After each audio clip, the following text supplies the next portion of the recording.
Hi, this video is going to be on the theme of justice in The Merchant of Venice. So this theme shows itself perhaps most prevalently through Shylock and Antonio. So they create the pound of flesh deal and they both agree on the terms of this. So Antonio is willing to die to live up to his end of the agreement. And while this may seem drastic to an audience, this is their own understanding of justice, and they both are committed to upholding this idea.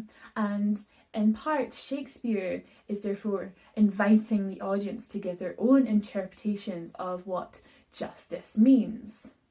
And we also see this when Shylock loses the battle with Portia. So Shylock has shown no mercy towards Antonio when he's requesting that he give him the pound of flesh. So in turn, Portia decides not to show Shylock any mercy and forces him to give up his wealth at the end of the play. And in doing so, we see Portia create her own version of justice, and we're invited to question the role that mercy should have in justice too.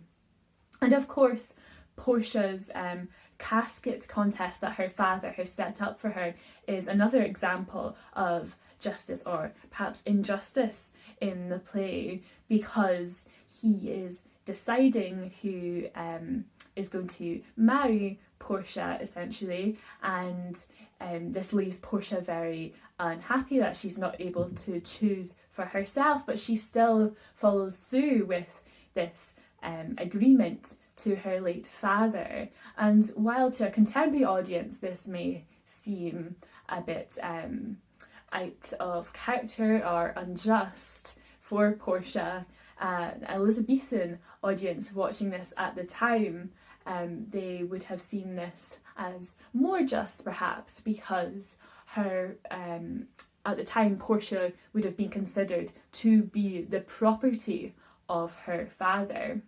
So hopefully you can see how the theme of justice is shown differently through the different characters in the play. Thanks for listening.